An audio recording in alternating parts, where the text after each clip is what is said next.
they want me gone, but I ain't going away. They told me I was wrong, but look at my ass today. Yo YouTube, what's up? This is the Cash Code and AC Sports Report, back on Eagles training camp day, week, whatever. We're here for a day, so I said day. NFC South preview. Who you got? Fourth place. Fourth place in the NFC South. Let me open up this shitty piece of paper. I got the Carolina Panthers. They're going to have trouble putting in their new offense around Cam Newton and putting a lot of new stuff in. They got a wonderful defensive coordinator now named Sean McDermott. Enjoy him. But their offense, I think, with Cam Newton and D'Angelo Williams is going to be ready. But I think it's going to take some time for that offense and that whole young team to gel this season. D'Angelo Williams is a boss. Cam Newton needs some real good pieces around him to be successsul. That's my thing. And with Steve Smith has got to want to be there, and I'm not sure he does anymore. I don't know. I don't know what the deal was with Steve Smith anymore. The problem what they did last year was that they didn't hand the ball off to D'Angelo Williams and Jonathan Stewart enough. If they can do that, I mean, hell, they could contend with those two running backs. And I think Sean McDermott's used to that, having coached under Andy Reid. Yeah, have fun with him. Good riddance. I don't want him ever to step foot in our city ever again. He'll step foot to lose. Yeah, that's fine. Third place, who you got? Third place, I got the Buccaneers. Now, I want to make clear that I think the Buccaneers could make the playoffs this year. I think there could be 3 teams coming out of the NFC South in the playoffs. I think that's very possible. I don't see the Buccaneers finishing over 10-6, though. Yeah, I agree. I have them right at 10-6 where they were last year, and I have them winning the wild card. So, I mean, I have the Saints or the Bucs in third. Pick whichever one you really want. I think that the Bucs with Josh Freeman, the whole crew, they're going up, and they had a lot of money. They should have gone after a big-time free agent. They chose not to. The key for them, for me, is having LeGarrette Blount have another solid season. He came out of nowhere last year, picked him up on my fantasy team, really helped me. But he came out of nowhere last season.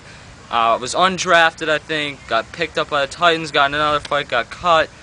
And, I mean, he just made... I remember watching the Cardinals-Bucs game where he just cleared a guy.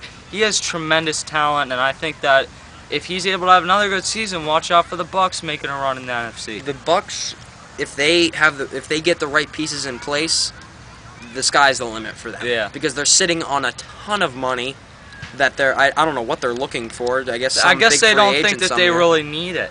Which is kind of weird to me. That's Florida sports for you, though. If the organization doesn't have to spend the money, they're probably not going to. They spend it all on Miami Heat.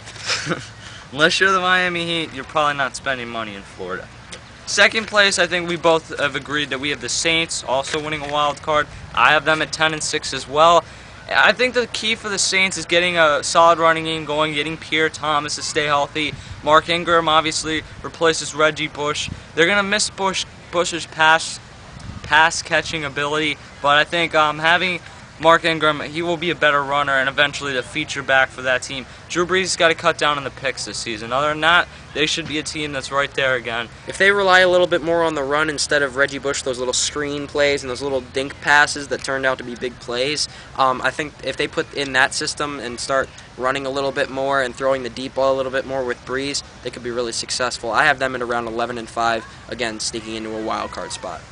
Yes, I have basically similar to that. In first place, we obviously have the Atlanta Falcons. I think there's a few things. I would put the Falcons as my third best team in the NFC, and here's why.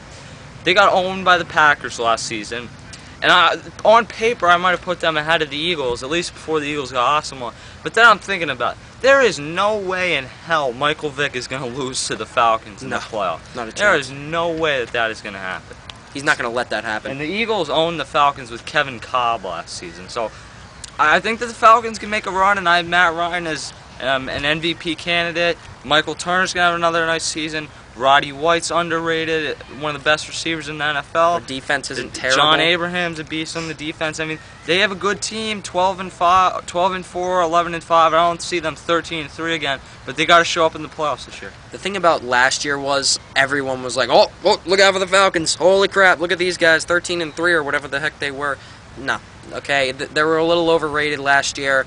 They got lucky in some of those games, and it showed in the playoffs. Yeah, they got lucky in that Saints game where it showed in the Garrett playoffs. Hartley couldn't hit a 25-yard field goal. They really should have been like a 12-4, 11-5 team. They're still a tremendously talented team, but I see the Falcons probably ducking out in the second round of the playoffs again.